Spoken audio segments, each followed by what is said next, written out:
Good morning and welcome. My name is Doug Dean. I'm the owner and managing partner of Richardson Dean, and I want to thank you for joining our January Business Builder Speaker Series session.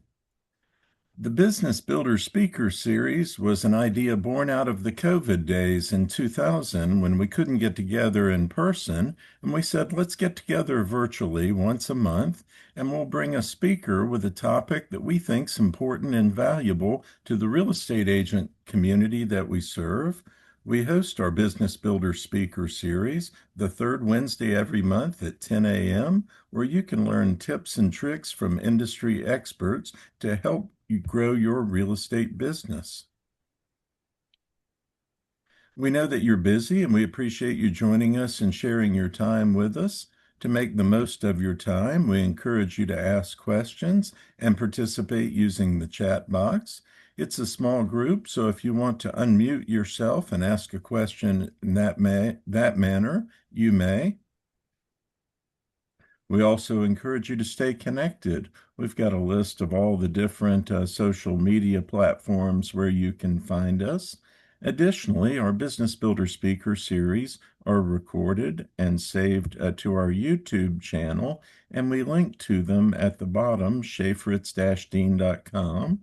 On our website, under the Resource tab, you'll be able to find all of our former Business Builder Speaker series videos. This one will join it in just a week or so. We take a little time to clean up the video and get it posted. That will allow you to go back and review the material that we cover today and also share it with others that might benefit from the material. In case you missed it, this is our first one in January, and we will fill in the grid as we add more sessions this year. But they will all be available on our website under the Resources tab. We encourage you to mark your calendar for the third Wednesday of February. That'll be Wednesday, February 18th at 10 a.m. for our next session of the Business Builder Speaker Series. In February, we're going to have fast facts for real estate professionals on the 2026 GAR contracts. This isn't a full 3-hour CE class. What it is a 1-hour quick overview of important changes in the GAR 2026 contracts, and I'll be covering that next month. So we encourage you to join us and tune in for that. Right now, it's my privilege and honor to introduce this month's speaker, Alan Richardson, the managing broker for Maximum One, starting the new year right, market analysis in 2026. Alan, I'm going to go ahead and stop my share and turn it over to you. Sounds great. So, all right. Well, it looks like I'm getting followed by you next month, so I better do a good job, Dean. So, thank you very much for having me, and I hope I can bring some value to you here. So, my name is Alan Richardson. I'm the managing broker here at Max One Realtor and Realtor Partners. We have 6 offices. We're primarily on the south side. I am blessed to oversee about 400 realtors. I've been in real estate for pretty good while, 25 years or so. I do a lot of teaching, a lot of instructing. I really like to teach and instruct. I also like being able to come from like the reason I'm in real estate and the reason I am where I am is because of real estate production. You know, I'm not here to like I'm coming from a place where we've had to get up in the morning and make the phone calls and do the production and understand what it really takes to go through. So I'm in about 1,000 different crazy things. So I am a CCIM. I do a lot of flipping and investing. I still, like I said, I teach a lot. I was MSAR Metro South Broker of the Year back in 2020, and I'm a licensed general contractor. So I do a lot of different things, but my main passion is really just kind of real estate. And so I think that it's important that we look at where we've been and where we're going and kind of look at the good, the bad, and the ugly as far as it goes to. And so I kind of wanted to start off by like talking about like where are we right now in the market or where have we been over the past year? How do we wrap up? What are we looking at moving forward into 2026 and what can we do to really capitalize on where we're at right now? So I pull all my data just out of the MLSs. So I'm like the information I'm sharing with you comes out of Georgia MLS and comes out of FMLS. So overall, we're going to start off with closed sales. So like in the last month, Georgia MLS total closed sales just in volume was up about 4.5, whereas in FMLS it was down about half, about 4.5. For the year, we finished about 2.5% up. And so it wasn't a gangbuster year by any means, but it also wasn't necessarily going down either. So we didn't like it was just like glass for the most part. Some months we were up a little bit, some months we were down a little bit, but we kind of finished with a pretty flat surface when it came to overall transaction volume. And that really does equate into what we saw happening in prices. Like if you look at pricing overall in Georgia MLS, it ended up about 1.3% up. FMLS ended down about 1.5%. Overall for the year, from the MLS we finished the year at really like 0.11 difference. But if you look at, but it depends on who the bean counter is between Fannie Mae, Freddie Mac, all that kind of stuff. But it looks like we're going to finish the year around 1%, 1 to 1.5% up, which is still like we're not going down. And I think that's an important factor. Like we have seen prices level off and flatten out, but we're not seeing this any kind of drop or anything like that. And that's really actually very good. It's good to hold values in place. But it's also like no one wants to buy a house when in a depreciating market. We saw that back in 2007, 2008, right? Everybody wanted to wait until there was a bottom kind of thing. So we don't see that going on right now, and that's a pretty good thing. Now, one thing that has shifted this entire year is days on market. Days on market really, really kind of shot up.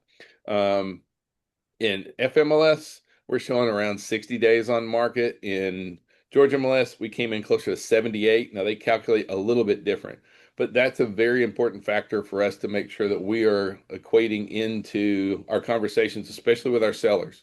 I mean, it wasn't that long ago, and sellers were like, "Am I going to get 5 offers or 10 on the house? Do you think will we get an offer in the first couple of days? How long should we wait? That kind of stuff." And now it's like, okay, our normal marketing time is 2.5 months at this point. And that's a different expectation that we need to make sure that we're setting with our clients right from the very beginning, or else that's going to come back like we can't meet expectation if we're not clear about what that expectation is. So being able to talk about that's really, really important. Now, days on market also throughout the entire year, real days on market really started to, I mean, overall, not just days on market, but market absorption. So, how many months of standing inventory do we have? At one point, we hit about 5.5 months of standing inventory, and we need 6 months to be balanced. It actually went down at the end of the year because we saw inventory change a lot this past year and then start tightening up as we got later on into the year. So, like, a lot of that was really fueled by new listings. New listings all year long last year, month after month after month. New listings were up 20%, 30% up over last year, up until we got into later in the year, October, November, December.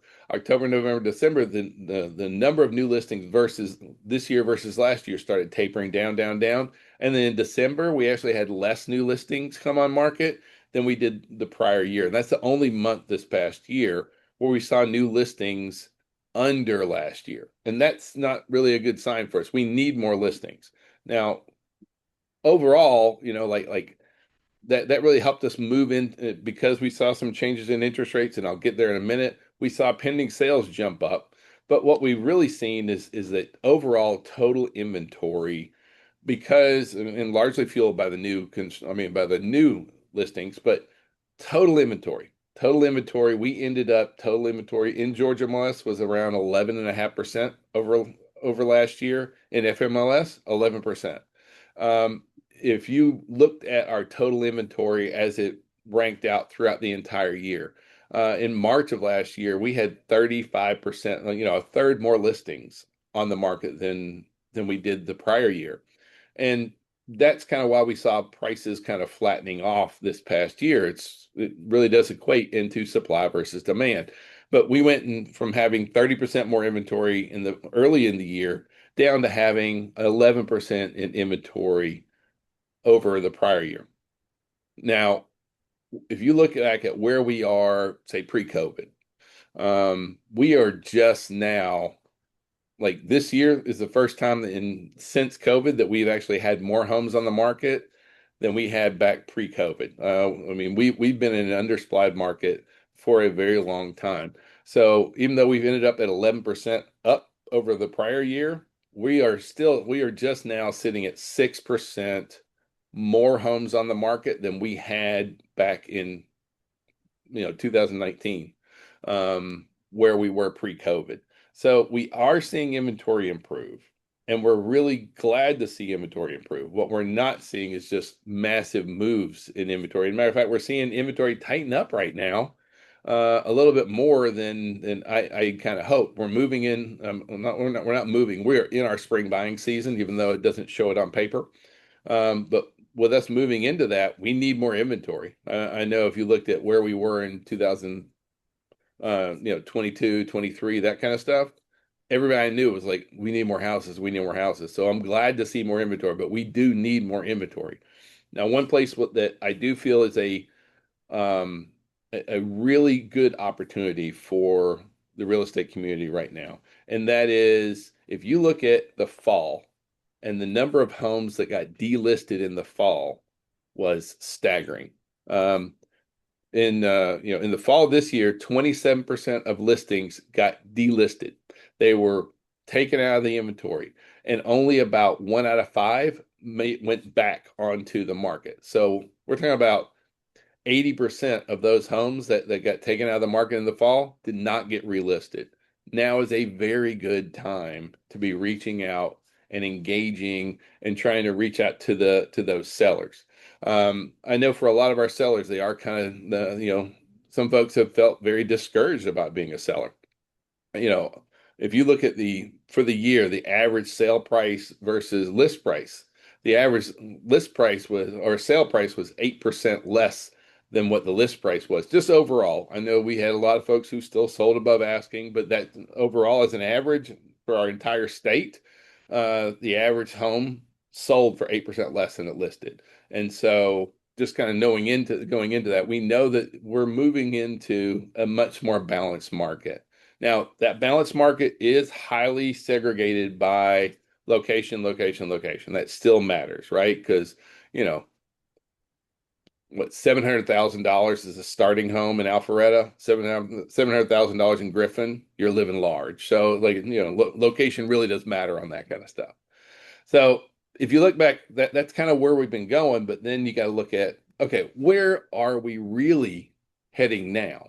And right now, everything is about affordability for us. We're just seeing where affordability is the big driver in everything that we see going on in our entire marketplace. So understanding that affordability is where it comes down to. We have to be very intentional about looking at how that's going to impact our market. So, National Association of Realtors came out, I'm sorry, Realtor.com came out and they did analysis and said what would need to happen if we wanted to have the same affordability as we had pre-COVID in 2019. And so they went and they said, okay, one of three things will have to happen if you want to have affordability like 2019. One is mortgage rates would have to fall to 2.6%, or incomes have to go up 56%, or home prices have to drop by a third, 35% drop in home prices. Well, let's kind of look at that. So, first of all, if you look at like mortgage rates, now mortgage rates are the lowest that they've been in 3 years right now. We are seeing we've seen a lot of improvement in mortgage rates. There's this thing where they're looking to have Fannie and Freddie actually buy back mortgage-backed securities. That's driven the markets down even more. So we're seeing where the 10-year Treasury has really softened, and we've seen where the spread between the 10-year Treasury and 30-year mortgage rates has tightened up. And so that's a really good thing. So mortgage rates have hit a 3-year low.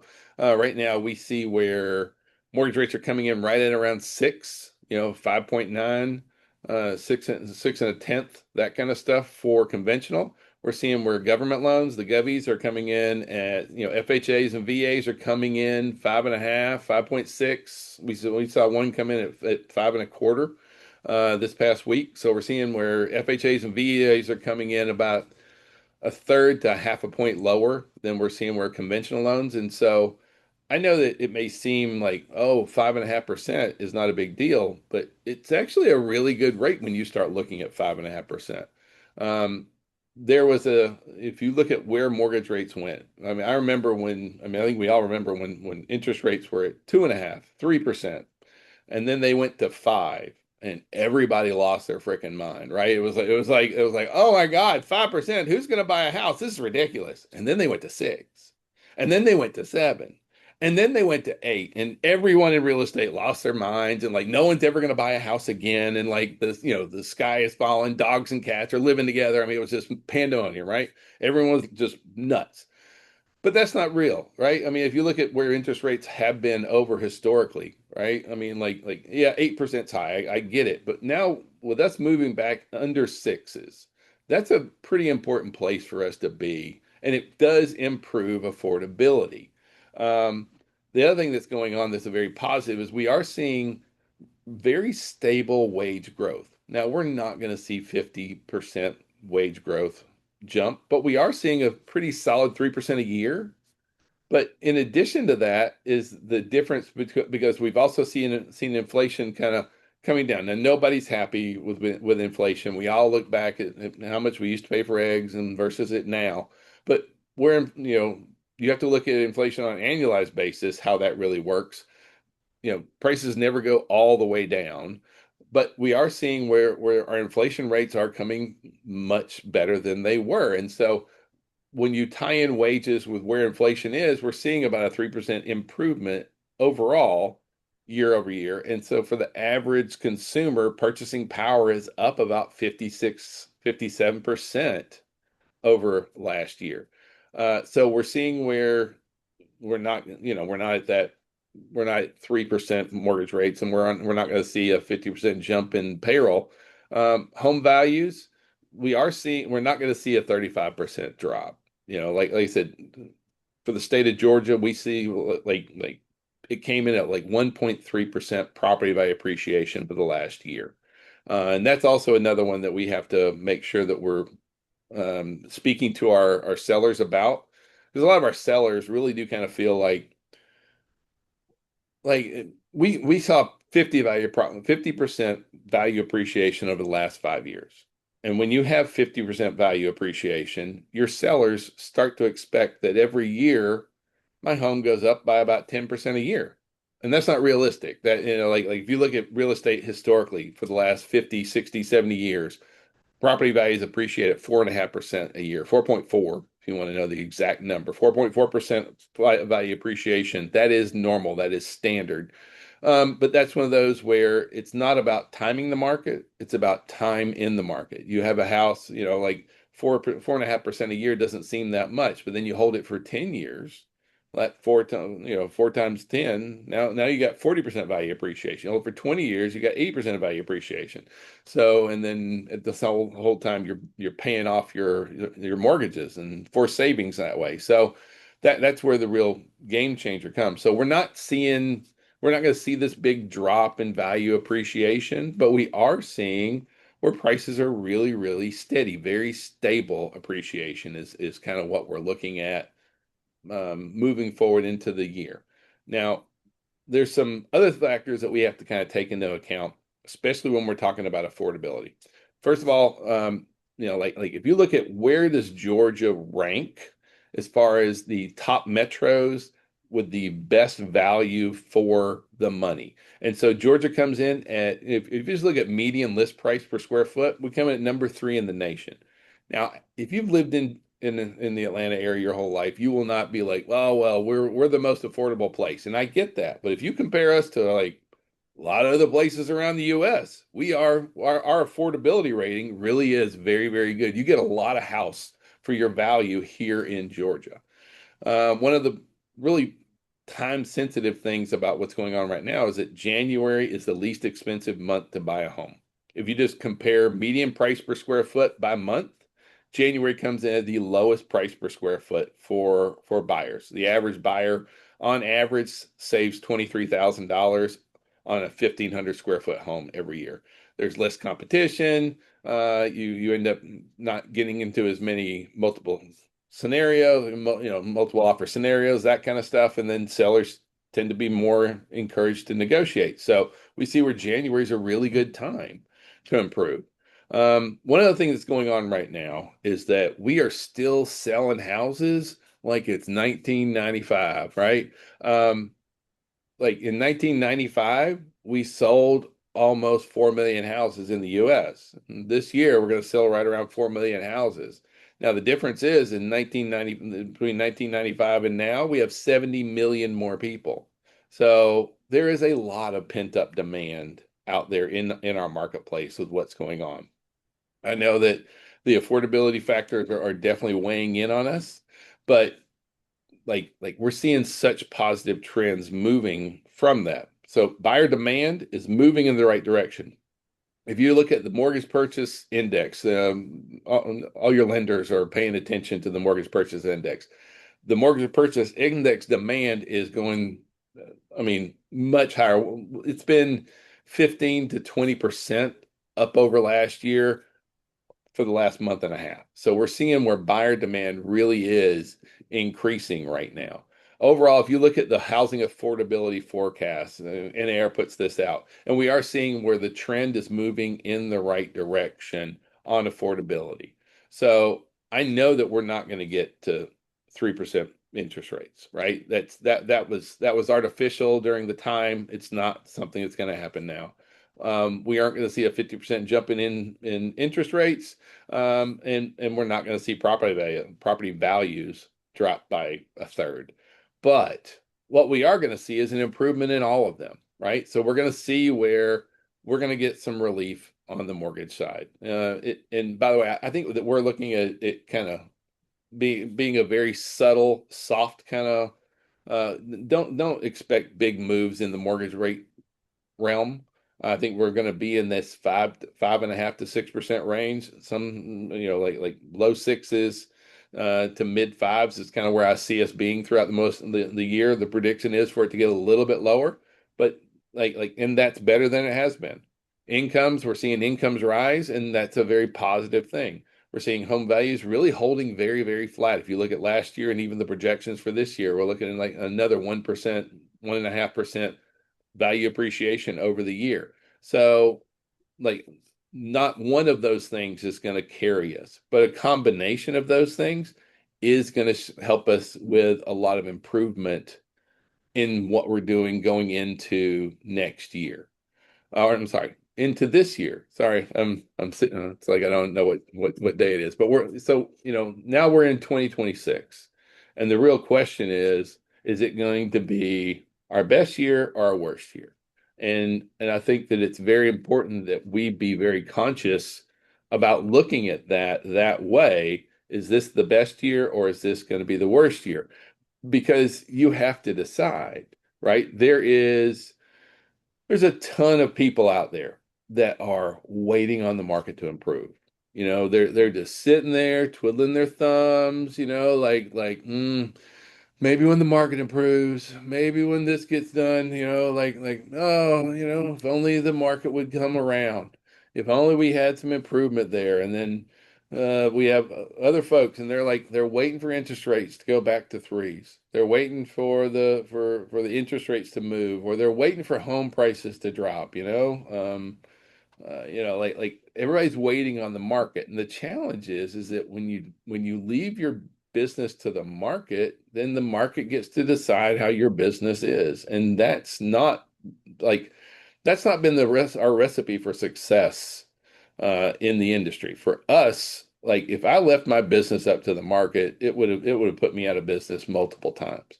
Some of the best years that we had were years when the market was crappy. Like overall, we hear oh, like we had some of our best years in some of the downturn years, and that's because we didn't leave our business up to the market, right? When you do that, it's gonna kick you in the teeth. So I've got a really I got a couple of real negative statistics for you here. And the first one is like in 2016, 82% of agents had two listings. And that doesn't sound that impressive until you compare it to in 2025, 71% of agents had a goose egg. 71% of agents had no listings last year. So in 2016, the average agent had two listings. I mean, 80% of agents had two listings in 2016, but yet in 2025, I mean, we're talking about almost three-fourths of agents didn't have a single listing all year. And here's the really, really bad news, right? This trend's not changing. This trend is not moving. We're seeing where, right, like the big deal here is agents, realtors that have systems and databases are growing market share. For the agents that don't have systems, don't have databases, aren't working on relationships, that kind of stuff, they're losing market share. This is a trend that we are seeing continue to increase. It doesn't mean that that it's just teams or that kind of stuff, but what we're seeing is folks who have like systems and databases, they are continuing to win right now. Those without are fighting over the scraps. Um, that's one of the big challenges here is that, you know, what's this year going to look like for you? Are you going to be the ones fighting over the scraps, or are you going to grab the bull by the horns and make sure that we're looking at this and really kind of addressing that we're going to decide that we're going to stop waiting, we're going to stop wishing, we're going to stop hoping that things get better, and we're going to grab this bull by the horns. For a lot of folks in the real estate industry, they need to go out and decide what's going to be your hard, right? That's just that's the reality of where we're at right now. Is building a business hard? And in the real estate industry, we are all independent contractors. We are all small business people. So building a business is hard. It is absolutely hard. But you know what else is hard? Going to 9 to 5, working a job. That's hard. Having to answer to that kind of stuff. So what is your hard going to be? I'm going to grow a business, or is my hard going to be that I'm going to work a 9 to 5? Is getting fit and exercising hard? Sure is. Being fat's hard too. Either way, you got to figure. Like if you're going to be out of shape, that's hard as well. Is doing the systems and going to be? Is it hard to put these systems into your business? Yeah, but if you don't, that's hard. Is reaching out and talking to your clients hard? That's a challenging thing for a lot of us to be able to structure our business that way. So communication for a lot of us is very hard. But you know what else? Not communicating is really hard because it kills your business. So like I've been broke. Being broke is hard. Um, Running a sustainable business is hard. You have to pick your hard, right? That's and choose what hard that you really want. Um, I know a lot of folks got into real estate because they just like to look at pretty houses and cash checks, and that's just not real. Like I mean, I'd love if that was real, but we are not the $1 million listing folks. That's just not the reality for the bulk of agents. That's a very small thing, and honestly, I wouldn't even want to be an agent like that. Not trying to talk bad about anybody. See, for us, our business really comes down to having that one metric that really, really mattered for us. See, and I'm a pretty simple, basic kind of guy. I If you complicate things for me real bad, I get lost. I go down rabbit holes and I start like losing focus. Um, we had to look at our business for how are we going to move forward when there's so many different factors driving our business and that can affect our business. And so for us, what it really did come down to was we had just the one metric that we used to start measuring and build our business for long-term success. And that was we had to have 30 people in our hot and our warm list. And this sounds very, very basic, and it really is. But for us, what we found is that when we kept 30 people in our hot and warm list, that was the key to our success. We went in and we basically reverse engineered our business because our business before that didn't have predictability. It didn't have consistency. Um, like when you can say this is how much I have and this is what I need to do to get here, that's a different thing. Like a lot of folks in the real estate business are on the hamster wheel, right? And so they're just running, running, running, but they don't know where they're going. So your income becomes very, very predictable when you start working off a hot and a warm list because it's not just about effort, it's not about your marketing, it's not about your lead systems, that kind of stuff. This is, and I'm just keeping it very, very real. If we wanted to close one deal a week, we had to maintain 30 people in our hot and our warm list. If we wanted to close two deals a week, then we needed to keep 45 to 50 people in our hot and warm list. And that was really, really the like so important to us. When we would get up, I would go through our list of hot and warm clients. And if I didn't have 30, then I knew that that was what I had to do. I had to get more people on my hot and on my warm list. And how I did that, like that's where your lead systems come in. That's where reaching out and engaging, calling you into your database, those kind of things. Because when you have that singular focus of, okay, I need to have 30 people on my hot and warm list, and I'm going to end up with a transaction every week.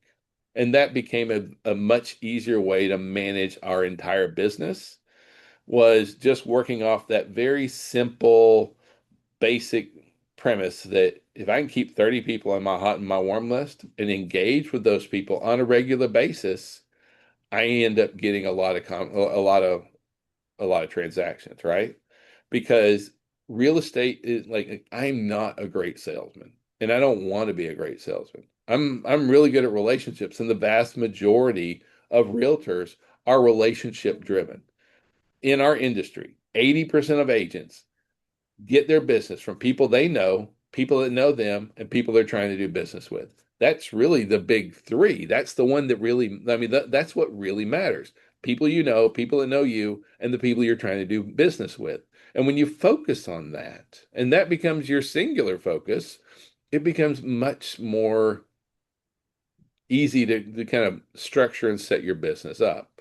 Now, let's talk about real quick what is a hot and what is a warm list. So, a hot list, that's just anybody's going to transact with you over the next 6 months, right? This is anybody, and most of us have that list of people that, oh, I'm waiting on this. When the kids get out of school, when we do this over here, I got to get my credit right, whatever it may be. But you're going to end up with certain number of folks that's on your hot list. You should have your hot list printed out. You should have them have a place where you're looking at your hot and your warm list on a regular basis. Your hot list, the reason that it's important that you are looking at your hot list on a daily basis is because you will find things that really that help you focus on what's important.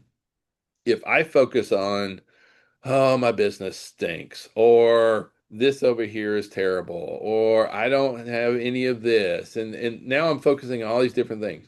When you focus on your clients, when you focus on your buyers and your sellers, what you end up is that's what you should be focusing on. That's the important piece about our business right there, is being able to focus on our clients. And so having that hot list, like we would have it printed. It wasn't printed, it was old school. And we just had names on a paper and I knew who they were. And so you have to be able to reach out and engage and stay in touch with that hot list, because they are going to close with you. And you want to make sure, because no one likes that you go talk to somebody and then find out that they bought a house from somebody else 6 months later because you didn't keep up. That's terrible. Now, so having a hot list, crucially important. And so normally you'll end up with, about a third of your folks end up being on your hot list. Now, you also need to have a warm list. And so a warm list is tied to the 9 Ds. And the 9 Ds are so important for real estate. And I'm going to go through them with you here real quick. So the 9 Ds in real estate, this is why people move. When you can take and compare your database to the 9 Ds, what you're going to find are people that transact. So what a warm list is that's where you take your database and you compare it to the 9D. So, like break these down, that kind of stuff if you want to. But here's what the 9Ds are. First D, death. Now, I know it's not the most positive subject to talk about, but a lot of times when people pass, real estate needs to get transacted. Second D, also not a positive, divorce. So, but a lot of times, half of relationships end in divorce, and about half of those have to need to liquidate real estate. Now, honestly, my wife is my partner also. We had friends that divorcing where we sold them their house. I mean, we ended up selling their home, and then I helped the husband buy one, and my wife helped the wife. And so we got three transactions out of one divorce, right? So first is death, then divorce. Third D, diamonds. Because a lot of times when you get married, you need another house. Next D, diplomas. Diplomas is a big deal. 71% of sellers have no kids at home. Go to a high school graduation and then compare the parents there to who's selling the next year, right? Diplomas is a big one out there. Uh, fifth D, one, two, three. Yeah, fifth D is diapers because you know the childrens they require a lot of space. They like to eat multiple times a day and things like that. So diapers is a big deal. So kids is definitely a factor for why people move. Next D, downsizing. Now, the reality of downsizing is different from what a lot of our clients. A lot of our clients believe that downsizing means that they're going to go to a smaller home. The average downsize is 100 square foot. So a little bit bigger than a closet is what the average consumer downsizes. But we all tell ourselves, mainly what we see is people downsize from a two-story to a larger ranch because they don't want the stairs. And I get it. My knees don't like the stairs either. Next D, dumpsters.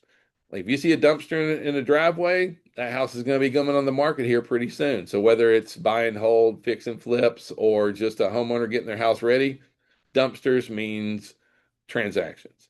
Next D is discretionary income. So when you get raises, when you get promotions at work, things are getting better for you, when you get more money, that kind of stuff, people buy bigger houses. And then the last D is daily grind. And basically what that means is who do you know has a stupid commute? Now, we here in Atlanta, we are like the poster child for we will drive anywhere. We don't care. We are all about jumping in the car. But like, we had a friend that lived in McDonough, worked in Kennesaw.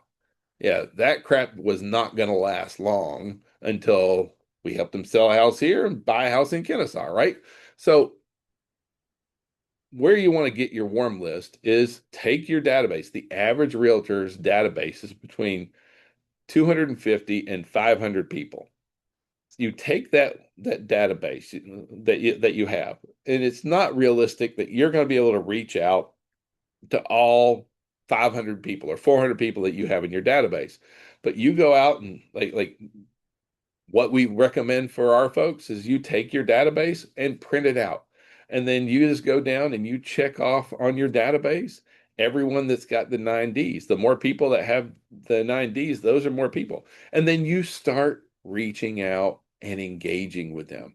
Because on average, about 70% of those folks are going to buy and sell real estate in the next year. See, that's where the kicker comes from, right? In the mornings, we would get up and we would count our hot and warm list prospects. And if I didn't have enough, I knew where I was going to go and I knew I was going to go reach out to. Um, when we could maintain 30 in there, we were maintaining a real consistent number of transactions. If we could maintain 50, we were really rocking it in there kind of thing. So if we were above the target, we knew that it was going to be a good month. We were going to be keep rocking this thing out. And when it wasn't, it took the guesswork out of our business out there when you can compare your database to the 9Ds. Um, because our databases are so important. Like real estate really isn't selling. I'm not a great salesman. I don't want to be a great salesman. I ask really good questions. I care about my people and I maintain relationships. That's been the key. And for most of us, that's really what it comes down to. most of us, when we think about having a database, and a lot of us will have CRMs, databases, those kind of things, but only about 20% of realtors actually use their database. And so many people have these big databases of people. For most realtors, this is where their database is, right? It's inside their phone. And but they're not looking at that database as what it really is and being able to compare that who's actually going to do. At the brokerage level, one thing I get from agents all the time is, I need leads. Can I get leads? Where are some leads? If only I had leads. I need leads, leads, leads. And you say, how many folks you got in your phone? Oh, I got 500 people on my phone.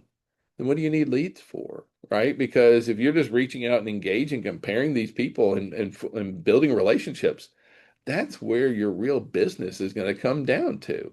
But when you have that, see, like the way our market is, right? I don't care if you think the market's going to be doing really, really good, or if you think the market's going to be doing really, really poorly. I don't care if you're a bull or a bear, but bulls and bears, they do really good in the market. You know who doesn't do good? Pigs. Pigs don't do good in the markets because they just get eaten, right? The bulls and the bears eat the pigs. So you have to do something here. And so waiting on the market, waiting on things to do that, that's going to be the thing that really does hurt your business out there. And so you don't want to be um, waiting on your business to really, really grow for you that way. You want to be able to go through and put these systems in place that help you do that. And again, for us, maintaining 30 people in our hot and warm list was one of the most crucial aspects to our business that we could do to try and really grow things and be intentional about it. It doesn't require rocket science. There's nothing incredibly difficult about it. It really, but does it require work? Absolutely, it requires work. It requires that we are reaching out and getting engaged with our database, loving your phone and being able to talk to people. The phone is really one of is the most important tool that we have. I know so many people like, well, I like to text. Well, if you're in a relationship with a significant other and you don't talk to them, you're not going to be in a relationship very long. And that's just how relationships go. Yeah, you can text, you can email. There's nothing wrong with that. But for a relationship, you got to talk to folks. That's really going to be kind of one of the big things that you got to do. Now, one thing I did want to kind of throw out here is if you would like a agent planner, I have one that I can get you. So hopefully you're looking at maxone.rocks/planner. This is an agent planner, and like even if you're not with Maximum One, feel free to rip the cover off. I don't care. All it is it's a chance or it's a way to help you get organized. It's what we did to kind of plan out because if you'll plan out your day, it'll plan out your week, it'll plan out your month. And so this is just basically a month at a glance. It lets you kind of organize yourself into your lead producing activities. Your day really needs to be wrapped up. Like for us, our business was all about win by noon.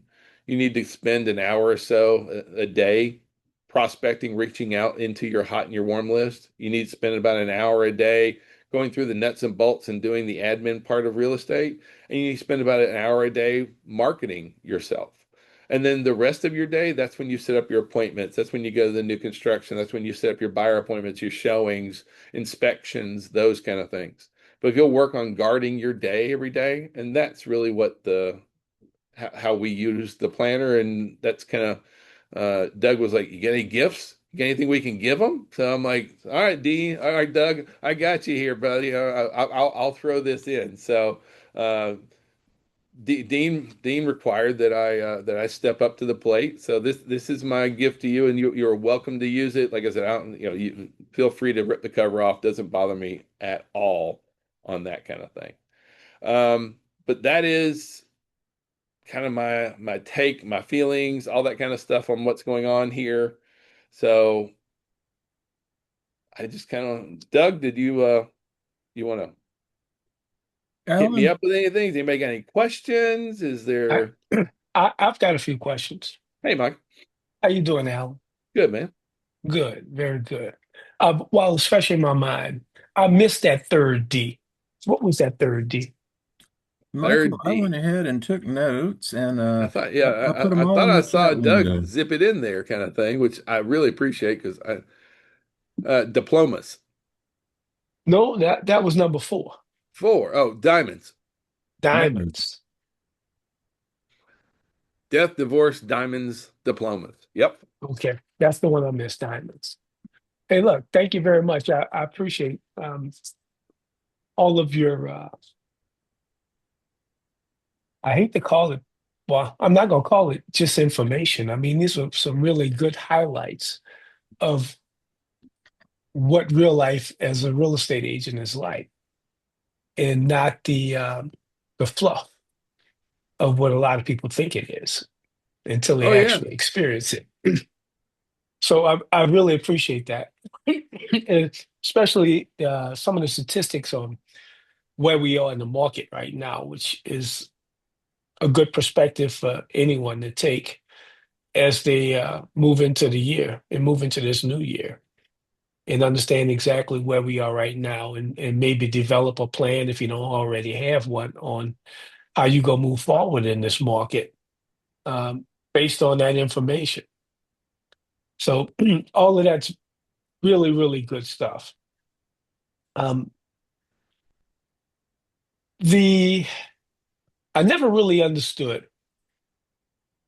I understand days on market very well, but I really never understood Mhm. the how many days of inventory and how that really relates to how we look at things.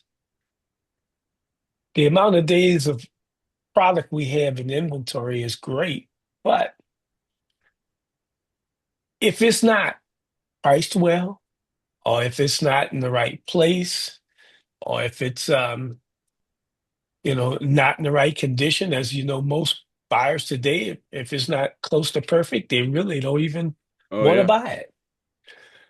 It's all inventory. So, you know, we could have a whole lot of stuff out there for a long period of time, but if it's not the right product, it's still not going to move. The right product at the right price. Well, the location thing is still so important, right? Like Hmm. where that property is going to be located. Like we still see the same thing go on. Like homes in the top rated school districts. Those are always Hmm. going to fetch, 10 to 15% higher than like one street over in a different school district as a different price point across the board. Availability is definitely a factor that's going to impact us on a lot of that kind of stuff. But you're right. That to me is the magic for us. Like I look at somebody or an entity like Zillow, right? You remember when Hmm. Zillow was buying homes, right? And then they lost $1 billion doing that. And that says, you can't do real estate by algorithm, right? No. It's because you know the markets, and that's where we bring such value to the table is by knowing our markets and that kind of stuff. So yeah, days on market are an important factor. Um, but to me, it's important to especially clarify for our sellers what normal marketing time is. That's what normal marketing time is to set that clear expectation.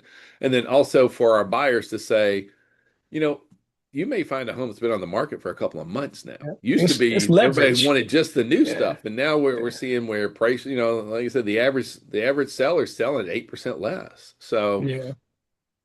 it's a Yeah. little bit different for on the buy side and the sell side.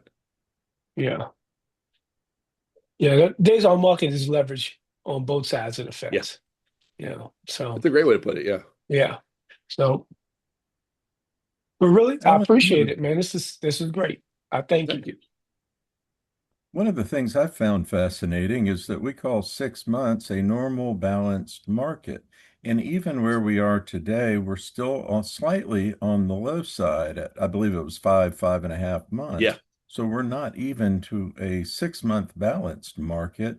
Yet that's a tremendous improvement. I don't know the last time that we had a 6 month supply. We've been growing to that. There were times we were as low as 1% and 2%, yeah, or 1% and 2%, 1 and 2 months of right. inventory.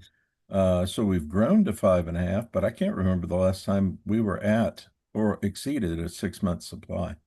Well, what's interesting, because I actually looked it up the other day. We saw where I was talking to an agent, and then we started thinking, like, because they're like, oh well, I've been in the business 8 years, and I'm like, you know what? You've never seen a buyer's market. If you've been like if you haven't been licensed, like we haven't had a buyer's market since 2012, and so Yeah. I mean that's a shocker right there when you really think about that thing. The other thing about I mean about months of standing inventory, Doug, is that it creates a kind of confusing picture on one hand, because if you just look at overall, is very different than when you break it down by price point. Like right now, we're seeing where from 700,000 up, we've got probably 7, 8 months of standing inventory. If you look at like $300,000, 300,000 less and less, we've probably got 3 months of standing inventory at that price point, and then somewhere in between on the two. So that affordability price issue is really breaking down. Everyone just looks at overall um, months of standing inventory, but it's very different when you break it down by price. But also, you have to take that into a grain of salt, right? Because like Alpharetta, Roswell, 700,000, that's entry level, right? So I mean, like it still Yeah. depends. But we're just seeing where the higher price points have a lot more inventory right now. One of Yeah. the other interesting things that I picked up from you was three factors go into affordability, and that was um, to get better affordability, you either need lower home prices, you All need right. a growth in income, and what was the third Interest one? interest And rates. lower, right. And what I picked up is we're not going to get a wholesale change in any of those. Um, Right.